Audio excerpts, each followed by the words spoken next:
Okay, you guys, here we are today. I am not with you in person, but I am here with you on video. So today what we're gonna do some drawings of tulip fields. So you're gonna need a pencil and a ruler if you don't have those things already. So go find those things if you don't have them. Put your name on the back of your paper. Take just a second, pause me, and do those couple of things. Pencil, ruler, name on the back. Yes, I do have a Spider-Man ruler today. All right, so when you have your things, here's what you want to do. We are going to line our ruler up and make a horizon line about 2/3 up the page. So towards the top, but not at the very top. See where that is kind of sitting? Okay, so horizon line is here. Next thing is on our horizon line, we want to make a vanishing point. So we're just gonna make a small dot. We've talked about vanishing point before. Vanishing point is the point where all of our lines are gonna go to. So when we're working in perspective, everything goes to that line. So to make our tulip field, we're gonna start by putting our ruler on our vanishing point, and we're gonna make some lines that go out. Okay, so just watch what I do, and then you can pause me and do the same. We're not gonna make a gajillion of them. I'd say in the end we may have 5 or 6 lines total. Again, we don't need a whole bunch of them, but we want enough to make this illusion work. And then I'm going to put one more in over here. So let's see how many did I end up having. I've got 1, 2, 3, 4, 5, 6 lines. And I could put in, I think I'll like it better if I put in a 7th and kind of flatten this out a little bit over here. So see how I put in that extra one right there? So I've got 1, 2, 3, 4, 5, 6, 7 lines, okay? So get your lines on, and then what we're gonna do after that, we're gonna double up our lines so that our tulip rows can have a path, kind of like a gap in between. So I'm gonna go with each line and I'm gonna go close to it, and I'm going to make a second line. Can you guys see that? Pause me if you need to, slow me down. See how I made so that there's a tiny little gap? There will be a little gap in our row of flowers. It's like a path in between them. And I'm just continuing on. Again, these are real narrow, because you know when we work in perspective, as we get further away, everything gets real small. So it's not gonna matter too much. Once we get further away, as we begin to color, the colors are gonna blend together. See how I had to reline my ruler up? Oh, and I did it there too. Okay, couple more. My Spider-Man ruler is slippery. I don't like it as good as my regular ruler, but it's what I have. Ooh, see how I did not even draw on the ruler, guys? You guys think you're the only ones that think this is hard sometimes. I'm gonna turn my paper upside down for a minute, guys, so I can hold this a different way. But again, see how I'm just getting these lines in to make these small little paths, kind of paths of separation between our tulip fields. Okay, so we should have something that looks like this. Okay, so get yourself, pause me here, get yourself to this point, and then jump back in. Now the next thing we're gonna do, we're gonna go up in the background and we're gonna draw a few things. I want you to add, I don't know, whatever you think would be in the background. I'm gonna start with a windmill. This is not difficult to draw, guys. Watch, I'm just kind of drawing like a, I don't know, like a box. Just a general shape of something that looks windmill-like. Let's put a little roof on it. This is nothing that I'm concerned about it being perfect.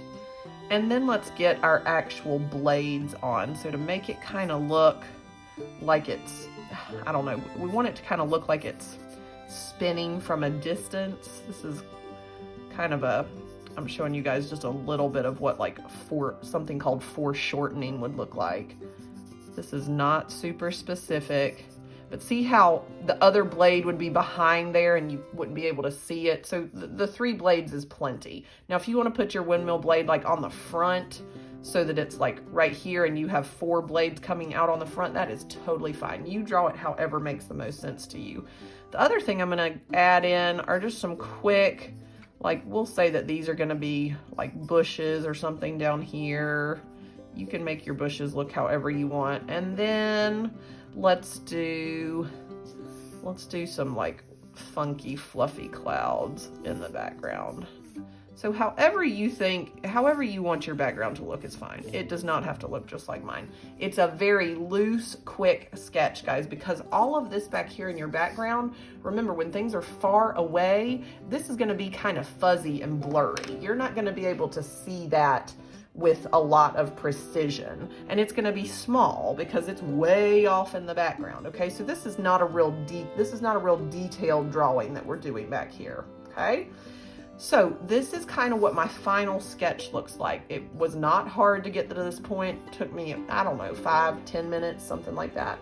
Now, the next thing you're gonna do, I want you to start by coloring in your background. So we're gonna use oil pastels for this. There are bags of oil pastels available for you guys, plenty of colors. So I'm gonna start in my sky with just putting down some blue. And I'm gonna do this kind of quickly. This is not an exact science. I'm gonna get my blue in here. Now, you see how I've still got space in here to work, okay? That's okay, because we're gonna do some smudging, some smearing. We're gonna add color on top of this, because with this oil pastel work today, guys, one of the biggest things I want you to do is to work on blending colors, okay? So I'm gonna show you just a couple quick tricks on how to do that. So I'm getting my blue laid in. So you see where the blue is? This is all sky, all right? I'm avoiding what I'm calling bushes or trees. So I've got a little bit of blue in. I'm gonna go in now, guys, and put, well, if I can find, I've got a white. I don't have a light blue in this container. I do have another color blue. I don't know, that might be the, no, that's the same color. Okay, so I'm just gonna use white because that's what I have. I'm gonna put some white on here just to blend. You guys will see that the white will help blend the blue together. Now, if you need to go back and add more blue so that your sky is not so streaky, you can. You can also take your finger and you can do some smudging work, okay? So a lot of this is just up to you, but I want you using more than one color in each section. So I'm avoiding my windmill, adding a little bit more blue back in, and I'm gonna go back and keep working with this. Like I'm gonna continue add. The white is a really, really good resource to get your blues to come together. If you use multiple blues in the background, the white is gonna tie them together, okay? Now, I have lots left to do on that, but you guys can kind of begin to get an idea. We've worked with oil pastels before this year. We did kind of the Impressionist Starry Night. So this is kind of this is very similar to working with those. You're using more than one color. You're not sticking with just the same color, and we're working on overlapping, layering, blending colors, a loose kind of coloring. I'm gonna go in and get a little bit of brown on my windmill. And guys, I'm noticing that my particular oil pastel bucket only has, I'm not sure what has happened to my browns. So mine's going to be a little more golden than I would maybe necessarily prefer, because I don't have a brown sitting here. But do you see how I'm putting 2 colors in there? I may also even use, I'm going to take some black in for the actual windmill. So something that I want to be a little more detailed, I'm going to use that to kind of fill out that space. And then I'm going to add a little bit of gray. Lighten up some of those edges on that windmill. And let's put gray in this little space right here for now. Then I can go back and hit this with a few little pops of black just to bring it out just a little bit more. You guys see how I did that? Again, this is nothing stressful. It is not gonna look completely realistic. It's gonna be more impressionistic. And then I can go in and carefully work my white around there to kind of get that blended, okay? And then I'm gonna finish up with my trees. My sky, notice up here, is not completely finished, but I'm gonna get, let's see, I'm gonna go with kind of a darkish green in here. Notice I'm staying on my horizon line, putting some dark colors down towards the bottom, and then we're gonna work lighter as we go out, okay? So you build, sometimes you build dark to light, sometimes you build light to dark. It just kind of depends on how you want it to look. So I started with dark this time because I wanted the darks at the bottom. I could have worked from the light ones at the top down. I think this is going to be too like neon color. Ooh, that is like vivid. I do not love that. Let's see if I can find. I don't know, guys, that I have a color that I like any better. So I'm going to blend that that really bright green. Actually, that may be the color green that you guys end up having. So don't worry. If it's real vivid, blend it down with some darker colors. I'm going to end up using some of that real vivid. This is definitely like a spring green.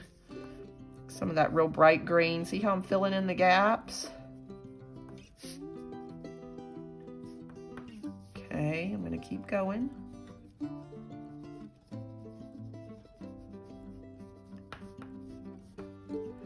And then I'm going to overlap those just a little bit. Now, I want you to remember, and I've said this several times, my sky is not finished. I'm not going to leave it scratchy like that at the top. It's not bad, but it needs some more white on it. But for the sake of time, we're going to keep going. And I see a little place I could put a little bit of green in there. Kind of work that in behind that windmill. Okay, now, so this background kind of done. My clouds aren't exactly like perfectly white, so maybe I'm gonna stretch in some gray on them, give them a little smudge and smush, maybe work a little bit of blue on them. Again, guys, you see how I am not super concerned about this being, this is not like a neat, tidy kind of tight drawing. This is a real loose, impressionistic style drawing. Okay, so see how that kind of helps my clouds not look quite so vivid white. Okay, so we've got our background done, and that's where I want you to start. Then you're going to move into your tulip rose. Now, this is where I think this is the really fun part. But here's what I want you to do. We're going to make these two sections, your top two sections right here, these are still going to be green. So remember, when things are far away, they're still going to look kind of fuzzy. So I'm going to switch back to my lightest green, very springy color green. And I'm going to put that in at the top. Then I'm going to fade it back down. It's kind of like I'm doing the same thing I did with my tree line, except this is grass here on the sides of our tulip field. I'm totally coloring on my husband's desk. I have done this many times this year. You guys don't tell him. I usually try and clean it up before he sits down next time. Okay, now, the thing I can do here, guys, again, white is your friend. White is like your best friend. And if you don't have white in your bag, I think I put a bucket of whites on the cart, so Miss Davenport should have that. Watch how I'm taking the white, and I'm literally just going over all of this. And the white, it's like your blending buddy, okay? The white is what is gonna make the colors smooth out. You see how that works? And not look so rough. So I've got kind of grassy on this side, grassy on this side. Now, we're ready to do our rows of tulips. Now, here's what I'm gonna do, guys. For the sake of time, because my video is like 14 minutes long already, I'm gonna show you how to do one section, and then you're gonna get to kind of choose how you do the other ones. Now, tulips are cool because they come in lots of different colors. So all you're gonna do, you're gonna pick, let's do our first one. I'm gonna do kind of a deep red. I've got a deep red and a, I don't know, peachy color. Whatever colors you want to use together are just fine. And I'm going to start with my dark color. And I am just going in to this whole row. And now you can see this takes some time. And I'm making all these tiny marks so that we have what will be the illusion of flowers. And I'm going to get lighter and more blurry as I go further away. Down here at the bottom, I'm going to kind of be a little more heavy-handed. Can you guys still see that? I think I'm running out of space. So I'm going to make some darker marks down towards the bottom. Now this is going to take several layers of color, okay? So you got to be patient with this part. Don't rush it. I'm going to switch to my peach, and I'm going to put that kind of right on top. And see how I'm staying within these lines? I've still got these separations between my tulip rows. But I'm working kind of heavier and darker at the bottom, and I'm going to get lighter handed as I move towards the top. Because as we move further away, again, just like our background, things are going to get fuzzier. Do you see how small my strokes are? This is not something that you're using big, broad strokes. You're not coloring in the whole thing. I am taking it all the way up to the top. Got a little bit off there. That's okay. Don't panic. We can cover all of that up. So this row is starting to look pretty good, but now I've still got a good amount of white in there, and I don't want a ton of white. So the last thing I'm going to do, you can pick a green, is you're going to go back and you're going to hit it with some green, because if we're looking at a flower field, you're gonna see green. See how I'm doing that? And you can use more than one color of green. I think, guys, the more colors you layer, the better and more kind of realistic this is gonna look, okay? So that's one section. This is one section of your tulip field. Pretty done. Now, let me show you what you're gonna do in these. See the little pathways? Those are just going to be green. So you're gonna take and you're gonna do heavier. Again, notice I'm staying with these streaky little marks. This is grass. I'm not filling in like a solid, like a huge solid mark. I'm not just going like this. I'm making little tiny marks. Do you see how my hand is moving? I'm going to do this on both sides. And then, what have I not done? I've used one color green. I need to use at least one other color of green. So I'm getting this in, taking it almost all the way back. And let's see, let's use, again, I'm going to stick with the spring green because that's what I've got. And I could have worked the opposite way. I could have put the lighter green on first. I realize you guys can't see my hand when I'm down at the bottom. Okay, so that is looking pretty good. So I've got one row of tulip colors done. Now, let me show you one more so that you know what I want. Don't do every row the same. So this one's kind of this pink and peach color. The next one over, guys, I'm gonna go yellow, and I could do yellow and orange, maybe mostly yellow. So I'm gonna start with yellow. Let me show you just a little section of this one. So I'm putting the yellow on because tulips come in lots of different colors. And when they're planted, they typically do stripes like this. There'll be one row of one color, one row of another color, etc., etc. And I am gonna put some orange in with that. Whatever colors you've got are just fine. Pick colors that go together. Like, I don't try and put, I don't know, don't make blue tulips. You guys know this. We're choosing actual flower colors. So we're thinking lots of reds, oranges, yellows, that kind of thing, okay? See how I'm putting those greens in there? Now, what I have not done is finish this out, but do you see how I'm gonna make this row different than this row? And the same thing is gonna happen. I've got 1, 2, 3, 4 rows left. So I need 4 different color combinations. Think about how you could use, you could do like a pink and a purple together. They could tulips can definitely fade into purple. You could do orange and red. You could do red and pink. You could do red and white to make a different kind of pink. There's many different combinations. So guys, I want you to work on this the rest of today, and we will probably come back to these because I like these so much. My video is 20 minutes long, so by the time you have listened to me to all of this, class is going to be well over. So I hope you enjoy this. I can't wait to see what you come up with. I'll try and get mine finished so we can look at finished products together next week. All right, thanks guys. I'll see you next week.